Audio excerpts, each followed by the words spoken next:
అంబేద్కర్ గారి విగ్రహానికి నివాళులు అర్పించిన మాజీ మంత్రి పెద్దిరెడ్డి రామచంద్రారెడ్డి.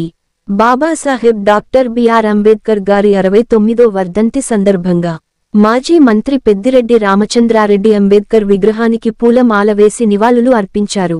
రాష్ట్రంలో ఎన్నికలకు ముందు చంద్రబాబు తప్పుడు హామీలు ఇచ్చారని, గతంలో కూడా చంద్రబాబు ఇలాగే మోసం చేశారని, వెంకటేశ్వర స్వామిని చంద్రబాబు నాయుడు రాజకీయ లబ్ధి కోసం వాడుకుంటున్నాడని సీఎం చంద్రబాబుపై మాజీ మంత్రి పెద్దిరెడ్డి రామచంద్రారెడ్డి ఫైర్ అయ్యారు. ఈ కార్యక్రమంలో చిత్తూరు జిల్లా మాజీ MP Reddappa, municipal chairman Aleem, MPP Akkisani Bhaskar Reddy, YCP నాయకులు, కార్యకర్తలు పాల్గొన్నారు. బాబాసాహెబ్ అంబేద్కర్ గారిది 69వ వర్ధంతి సందర్భంగా రాష్ట్ర వ్యాప్తంగా అన్ని నియోజకవర్గాల్లో కూడా మా నాయకుడు జగన్మోహన్ రెడ్డి గారి ఆదేశాల మేరకు వారికి నివాళులు అర్పించి అంబేద్కర్ గారికి రాష్ట్రంలో జరుగుతూ ఉన్న విషయాల గురించి కూడా మీతో మాట్లాడాలని చెప్పి పార్టీ నిర్ణయించడం మీదట నేను ఈరోజు మీ ముందుకు రావడం జరిగింది. ఈరోజు రాష్ట్రంలో ఎన్నికల ముందు మనకు అందరికీ కూడా తెలుసు, ఈయన అన్నీ కూడా తప్పుడు హామీలు ఇస్తాడని చెప్పి 2014లో చూసాము, అంతకుముందు కూడా చూసాము. రామారావు దిగిపోయినప్పుడు రామారావు గారు ఇచ్చిన హామీలన్నీ కూడా తుంగలో దొక్కాడు.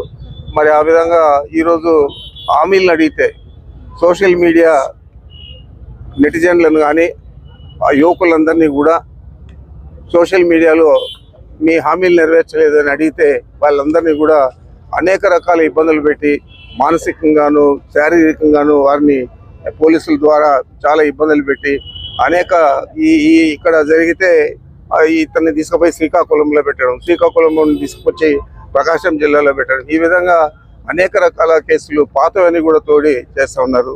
మరి ఇది ఎంత కూడా ప్రజలు గమనిస్తూ ఉన్నారు.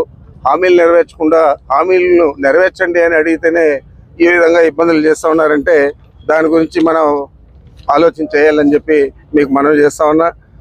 ఈరోజు కడాకు హామీలు నెరవేర్చకపోయినా పర్వాలేదు, అతనికి బాంబ్ బ్లాస్ట్ జరిగితే వెంకటేశ్వర స్వామి ఆయన ప్రాణాలు రక్షిస్తే చంద్రబాబు నాయుడు ప్రాణాలను, వెంకటేశ్వర స్వామిని కూడా లడ్డు నెపంతో లడ్డూలు లోపపు ఇష్టంగా ఉంది, జంతువుల కొవ్వు కలిపారు అని చెప్పి ఇష్టం వచ్చినట్లు మాట్లాడి అపవిత్రం చేసేదే కాకుండా దేవుణ్ణి కూడా రాజకీయాల్లోకి ఇచ్చిన ఘనత చంద్రబాబు నాయుడుది. మరి ఈరోజు మనం చూస్తూ ఉన్నాం, మొదట బుడమేరు వరద అన్నాడు, తర్వాత ప్రకాశం బ్యారేజీకి గేట్లు బోట్లు అడ్డం పెట్టారని చెప్పారు, మదనపల్లి ఫైల్స్ దగ్ధమన్నారు. దాని ప్రత్యక్షంగా నా మీదే మదనపల్లి ఫైల్స్లో నా ప్రమేయం ఉందన్నారు. మరి దాదాపు 6 నెలలు అవుతా ఉంది. నేరుగా డీజీపీకి ఒక హెలికాప్టర్ ఇచ్చి డీజీపీని, అడిషనల్ డీజీ, సిఐడిని పంపించారు. మరి ఏదైనా ఉంటే యాక్షన్ తీసుకోవాలి, కానీ ఇట్లా తప్పుడు ప్రచారాలు, డైవర్షన్ పాలిటిక్స్ అతనికి ఎప్పుడు కూడా అలవాటు అని చెప్పి మీకు తెలియజేస్తా ఉన్నా. అదేవిధంగా తాజాగా రేషన్ బియ్యం పోర్టు ద్వారా ఎగుమతి అవుతా ఉందని చెప్పి స్వయానా డిప్యూటీ సీఎంను పంపించి అక్కడ మాట్లాడేయడం జరిగింది.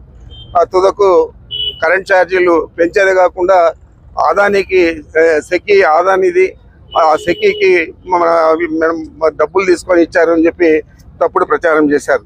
ఈరోజు నేను మీ అందరికీ తెలియజేస్తా ఉన్నా, భారతదేశంలో ఏ రాష్ట్రంలో కూడా ₹2.49 యూనిట్ విద్యుత్ సరఫరా చేసే అగ్రిమెంటు సెకీ ఎక్కడ ఏ రాష్ట్రంలో కూడా చేసుకోలేదు. కేవలం మన రాష్ట్రం అంత తగ్గించి తీసుకుంటే దాన్ని అప్రిషియేట్ చేయాల్సింది పోనిచ్చి, పొగడాల్సింది పోనిచ్చి, ప్రభుత్వం తీసుకునే చర్యలను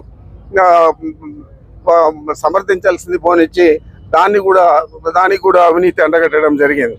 ఈరోజు విద్యుత్ ఛార్జీలు పెంచను అన్నట్టు ఎన్నికల ముందు నేను వస్తే ఉండే ఛార్జీలు కూడా తగ్గిస్తాను, జగన్మోహన్ రెడ్డి గారి ప్రభుత్వం చాలా పెంచేసింది అని.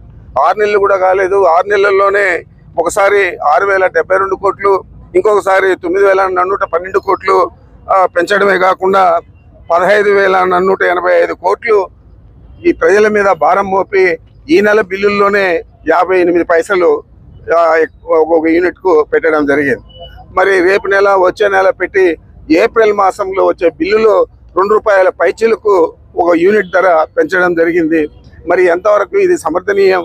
ఇది మరి ఏదైనా ప్రభుత్వం అధికారంలోకి వచ్చినప్పుడు చెప్పిన మాటలు కాపాడుకోవాలా, కాపాడుకోలేకపోయినా కూడా కనీసం ఇంత భారం నీకు ఓట్లేసి గెలిపించిన ప్రజల మీద పెంచడం అనేది చాలా దురదృష్టకరం అని చెప్పి మీ అందరికీ కూడా తెలియజేస్తా ఉన్నాను.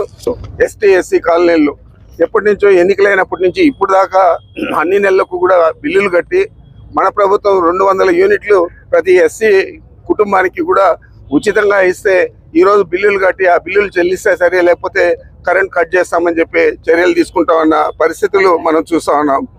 మరి మొత్తం మీద ఈ సెకి ఒప్పందం ట్రాన్స్మిషన్ ఛార్జెస్ లేకుండా ₹2.49 ట్రాన్స్మిషన్ ఛార్జెస్ కలిపితే ఇంకా చాలా ఎక్కువ అవుతుంది. అది కూడా తీసేసి అత్యంత తక్కువ ధరకు భారతదేశంలోనే ఏ రాష్ట్రంలో చేయనట్లు జగన్మోహన్ రెడ్డి గారు ₹2.49 మనకు ఈ సోలార్ విద్యుత్ ఇస్తామంటే దాన్ని అన్ని రాష్ట్రాలు కూడా మనకంటే ఎక్కువ ప్లస్ ట్రాన్స్మిషన్ ఛార్జెస్ కూడా వేసుకుంటూ ఉన్నారు. మరి ఇవన్నీ కూడా పరిస్థితులన్నీ కూడా మనం చూస్తూ ఉన్నాం. ఎంత హృదయ విదారకంగా ఈరోజు బాలికలు రేప్ చేయబడుతూ ఉన్నారు, చంపేయబడుతూ ఉన్నారు, మహిళలకు రక్షణ లేకుండా పోయింది. ఆ రోజు మనం ఉంటే దిశ చట్టం తీసుకురావాలని చెప్పి సెంట్రల్ గవర్నమెంట్ పంపించేదే కాకుండా ఇక్కడ దిశ పోలీస్ స్టేషన్లు పెట్టాము, దిశ యాప్ తయారు చేసి ఇచ్చాము. ఆ ఫోన్లో కదిలిస్తేనే 10 నిమిషాలలో పోలీసులు పోయే పరిస్థితి గతంలో ఉన్నది. మరి ఈరోజు ఆ పరిస్థితి లేదు. హత్య చేయబడిన మహిళలు కానీ, రేప్ చేయబడిన మహిళలు కానీ, బాలికలు కానీ వారికి దిక్కే లేదని చెప్పి మీకు మనవి చేస్తా ఉన్నాను. ఈరోజు మన రాష్ట్రం మొత్తం మీద అనేక జిల్లాలలో ఈ పరిస్థితులు నెలకొన్నాయి. మరి ఇవన్నీ కూడా చూడకుండా కేవలం డైవర్షన్ పాలిటిక్స్, నువ్వు ఏదైనా డెవలప్మెంట్ పాలిటిక్స్ చేయాలా, నువ్వు చాలా పెద్ద ఎత్తున మెజారిటీతో గెలిచావు. మరి ప్రజలందరూ కూడా నిన్ను నమ్మి ఓట్లేశారు. మరి వారి నమ్మకాన్ని ఒమ్ము చేస్తా ఉన్నావు. అన్ని హామీలు కూడా తుంగలో దొక్కావు. ఈరోజు అడిగిన వారిని అందరినీ కూడా జైల్లో పెట్టిస్తా ఉన్నావు. మరి ఎంతవరకు సబబు ఇది అని చెప్పి నేను అడుగుతా ఉన్నాను. 5 సంవత్సరాల్లో ఎన్నికలు పెట్టినా తప్పనిసరిగా నీకు ప్రజలందరూ కూడా తగిన గుణపాఠం చెప్తారని చెప్పి నేను మీ ద్వారా తెలియజేస్తా ఉన్నాను.